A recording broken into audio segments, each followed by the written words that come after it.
Sorry, had a little glitch with the phone there, and had to break off for a moment. I think I was up to the bit where he wanted to be sure that she was going to be okay.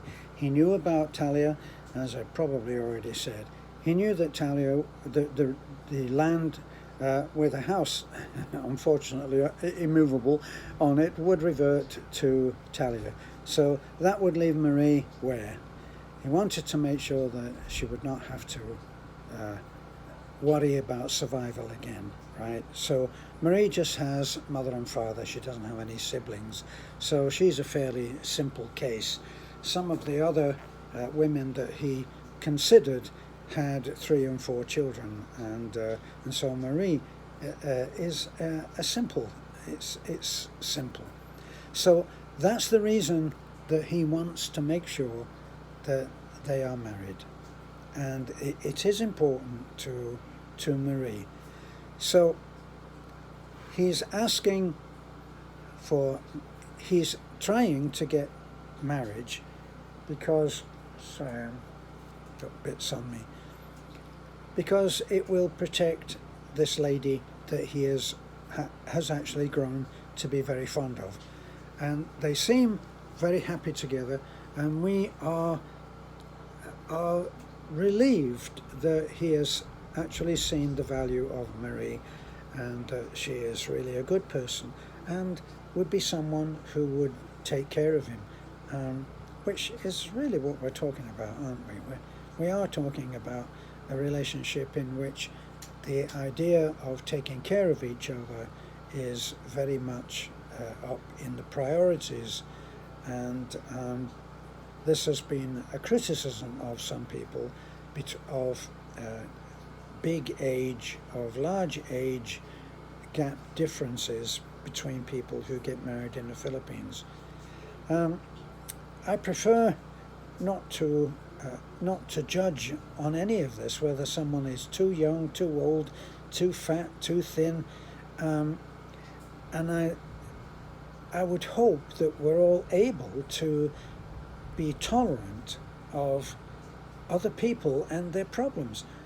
I've seen people marry who I never thought should marry,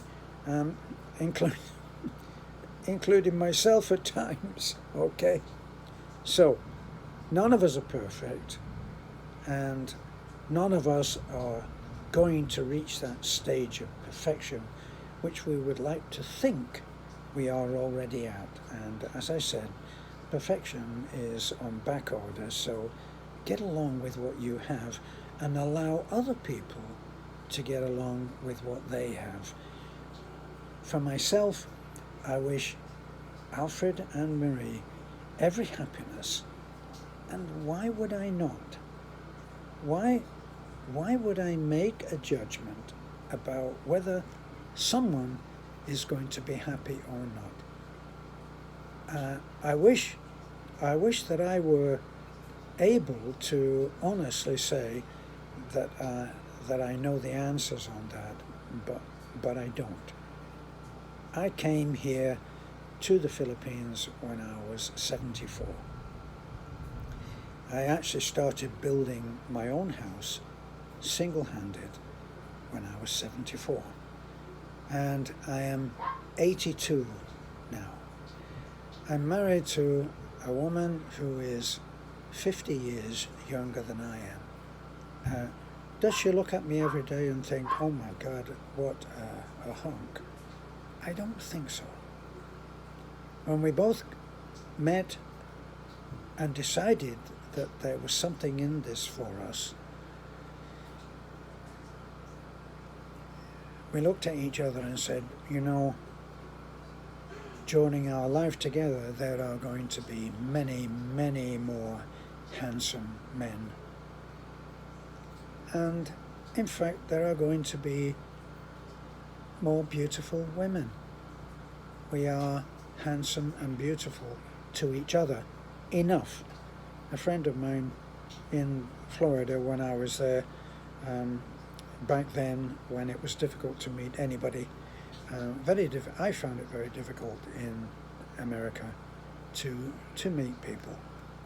And my friend's wife said, well, I can't understand it. You're handsome enough. And I thought that that was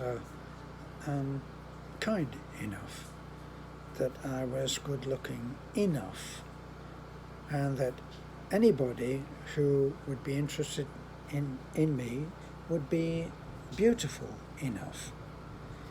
Now, is Alfred some kind of movie star?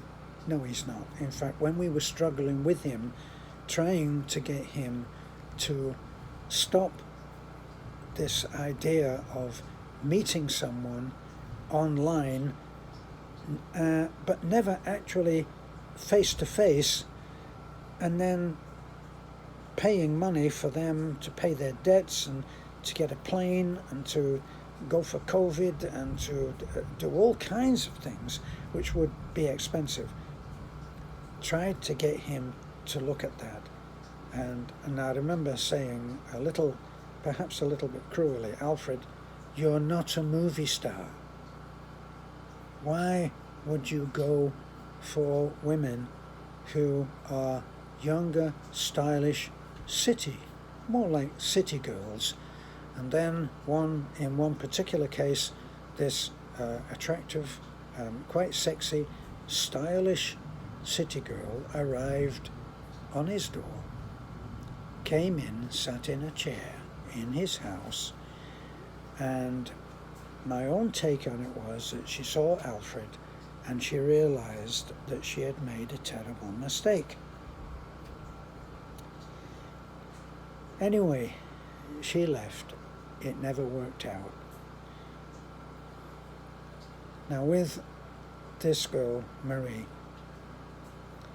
she is shy, and